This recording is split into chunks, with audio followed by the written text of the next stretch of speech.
What's going on, Sunbelt fans? My name is Dominic Crissetto, the host of the Sunbelt Syndicate podcast. We will review the week that was and look forward to the week ahead in football, basketball, and baseball all year long. Follow on all the social platforms, including YouTube, Facebook, Instagram, Twitter, and TikTok. We've also launched the Patreon page for those that would like to subscribe to that. I would appreciate anything and everything that comes my way and look forward to providing even better coverage once that really gets going. So, this is the Belt Baseball Beginner. This is a later episode than I've gotten into every week so far. I don't like how that's happened, but life hits you sometimes, and with basketball tournament going on, there's just a whole lot going on to try and cover all at once, and I'm only one person. But I do want to get back to this because I do enjoy doing the videos of kind of the previews of what's to come and what the scores were for the previous days, if you guys are following along that line on the social network. So let's just take a look at the overall standings first. That's kind of the fun place to start and gives you a picture of where everyone's at currently. We've got Troy and ODU up there at 8-0 and 8-1 respectively, both of them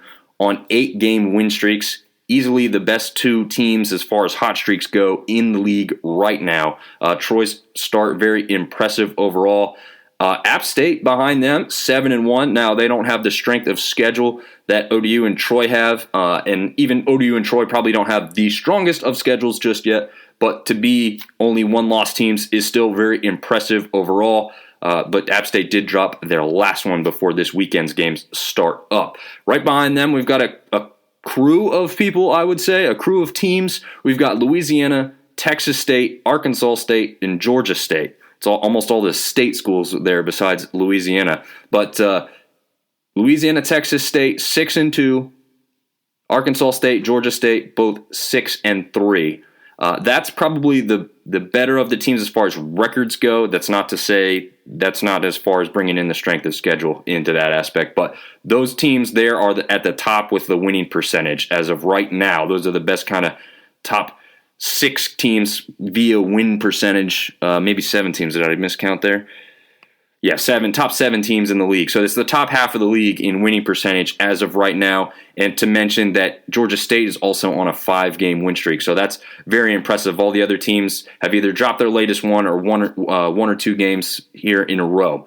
As far as the teams that are bringing up the bottom 7, it's hard to say it's bottom 7. For those watching on the social platforms, I mentioned the Sun Belt is one of only 3 conferences in the entire country that has every team with a 500 winning percentage or better. Super impressive to have that. Doesn't matter what your strength of schedule is. Baseball's unlike other sports. I follow quite a few other sports, including like hockey, all kinds of weird, different aspects of sports. Baseball is the weirdest one to me.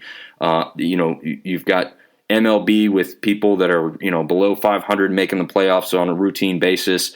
There's just so many games and so many variables.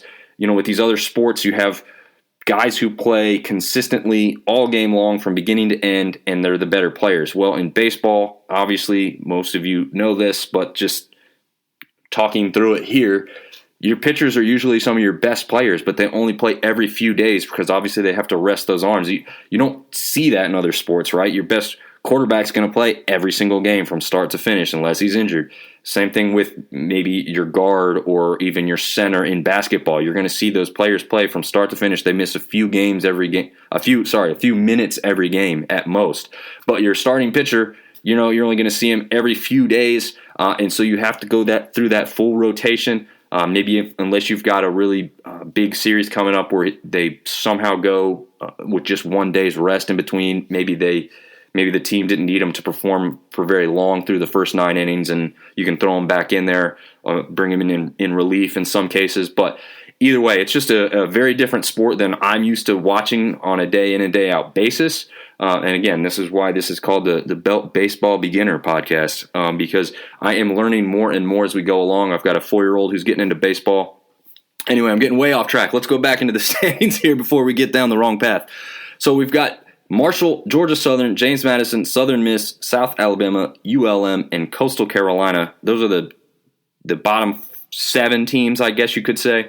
But again, none of these records are bad. Coastal Carolina is sitting at the very bottom right now in 4-4, but they probably have if not the best strengths of schedule, they're way up there. So they have played some of the tougher teams and tougher matchups already. So a 4-4 record doesn't look great. I'm sure there's at least one or two games they really want back in that, but it's not a bad thing overall. Everybody else doing pretty good. James Madison's also on a 5-game win streak here. So even though they started off 0-3, they haven't lost since. So, that's a tough first round of series games for them against Florida State, who's usually pretty good.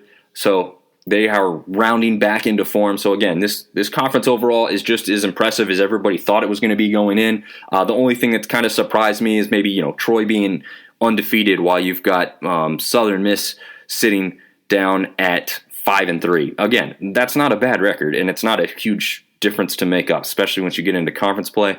But Southern Miss was kind of that labeled as that top team in the conference. They've already suffered 3 losses. They have played a couple really good teams, so that's why that has happened. But let's jump into a couple of the series from last week and talk about what happened and where it went wrong for some teams and where it went right. So App State first, looking at them, easy sweep of North Carolina A&T. A&T is not typically a great baseball school.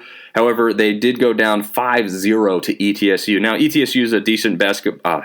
I keep saying basketball.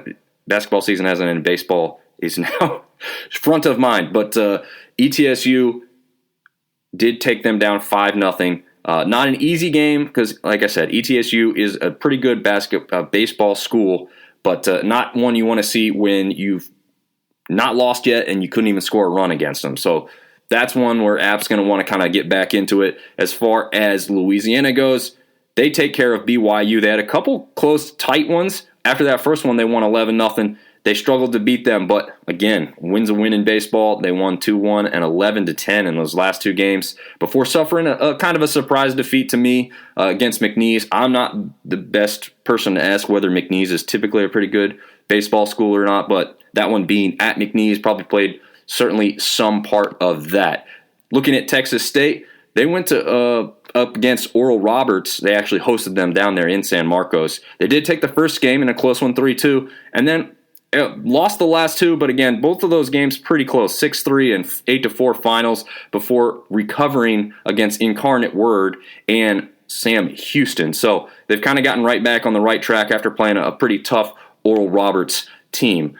Arkansas State went up against Illinois State and unfortunately lost the first 2 games in that one, but did win the last one and then followed that up with a 2-game sweep of Mississippi Valley State. So Mississippi Valley State, not a big power in baseball at all, but it's really good to see Arkansas State. They started pretty good this year. They did suffer defeat to Ole Miss, but now they've kind of worked their way back into these wins to make their record look pretty good overall. Georgia State, again, we mentioned them being one of the hotter teams. They have swept Brown, and they went against Brown for 4 games, but then they also followed that up with the win at Alabama State. So winning on the road there, impressive fashion. And then we've got Marshall, who they lost the overall series to Charleston Southern, but they did perform admirably, I'd say.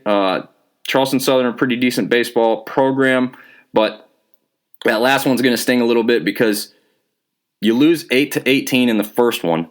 You recover with a 7-4 win, but then you only come away with 1 run in the last game. So I'm sure Marshall's going to be frustrated with that finish, but now they've got St. John's. They should be able to be pretty competitive with them in that series coming up this weekend.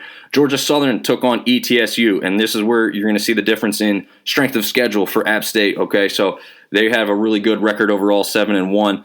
Georgia Southern doesn't have as great as a record, but they did manage to beat ETSU twice. Won 8-7 final and shut them out 9-0 before falling in the last one 10-2. But then they recovered and beat Mercer 11-0. So Georgia Southern definitely near the top of the charts as far as strength of schedule goes as well, and also winning in impressive fashion in a few of those games. James Madison, as we mentioned, went against Florida State, lost all 3, but haven't lost since. Now, they haven't played the toughest schedule since then. They've had George Mason. They beat 10-2. They swept Cornell 3-0, and then they beat a George Washington team 10-8 just the other day. So, again, tough slate to start with, but they've got some bats going here. Got the pitching improved. That they're winning pretty comfortably, I'd say, against lesser opponents, as they should. But they start against Florida State was probably a good one to give them a test to get this season off to the right foot here in the Sun Belt for the first time. As far as Southern Miss goes, again, favorite to win the league to start off with. Did have a tough matchup versus the Fighting Illini. Illini didn't come in with a great record here, which was surprising. But if you watch the game, they are a very good baseball team. Southern Miss didn't play too poorly. They did only win one game in extra innings, but what a game that one was. I don't know how many of you may have caught that, but very impressive win. They had to kind of keep fighting back, and even when they thought the game was kind of won, Illini tied it up late and then forced the extra innings, but Southern Miss prevails in a great atmosphere. Crowd was going crazy. To win it in 11 like that at home, I'm sure that's a great feeling. Now, on the opposite side of that, they travel to Mississippi State and lose that one 10-9. So that's really a frustrating one. Obviously, whenever you've got a state school that you're playing against, the big dog, you always want to beat them. And unfortunately, they couldn't come away with that victory. But an admirable performance, only losing by 1 run. Again, these are the types of things.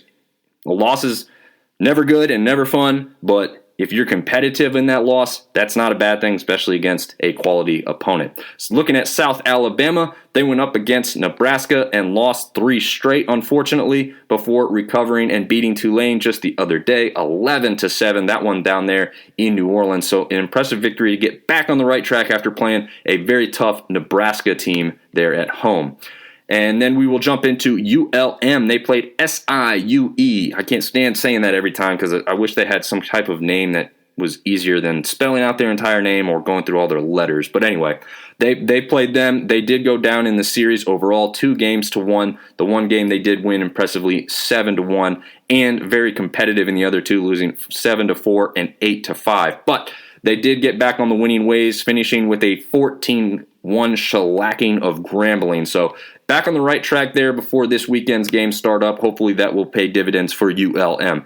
Coastal Carolina, as we said, one of the tougher slates so far for them outside of the conference. They went down and, they hosted Creighton. They did take 2 of those games, rather competitive games actually, before dropping the last one 10-5, and then unfortunately traveled just down the road to College of Charleston, where they dropped that one 4-3. But again, all their losses, they really only have one big loss on the year. That was to NC State, 16-4. But again, State is known as a very good baseball program there in Raleigh, North Carolina. So no shame in that one, but I'm sure they wanted a better overall showing, and they've been very competitive in all the other ones. I don't think Coastal's far beyond where they want to be. They're maybe just under the cusp of where they were hoping at this point of the season. We will go to Troy and talk about how they took care of Stony Brook rather easily, 9-4, 15-11, 9-7. So pretty impressive performance there at home. Then they traveled just down the road to UAB, where they took care of the Dragons. I think is that what it is? UAB Dragons. Anyway, they beat them 8-7 there in Birmingham. So impressive. Again, when you're undefeated, it doesn't matter how you win. Just keep winning. It's going to look great. They keep winning, and that is great for that Troy program there. We will finish up here with Old Dominion, taking a look at that. They sweep Fordham rather easily, 10-6, 11-3, 19-1, and finish off the weekend at home. All of those games were, luckily for them, at home. They beat William and Mary to top it all off, 6-5. We've got a number of series coming up this week, some of them pretty good matchups. Louisiana going against Campbell for 3 straight, and Texas State going up against Grand Canyon. Those ones certainly are ones to keep an eye on. Those on ESPN Plus platform. Hopefully, a lot of people get to check those out. I know that the schedule is pretty heavy right now with basketball tournament for both men and women going on at the same time. Some of these baseball games are happening, so a lot to watch, a lot to keep up with, but hopefully everyone's enjoying the out-of-conference baseball slate before we get in closer to conference play. Keep following along. I will do better about bringing these episodes out on a more consistent basis weekly, but didn't want to miss this week, especially before these big matchups happen this weekend and how well the conference is playing overall. So thanks for listening. Tune in next time. We'll see you later.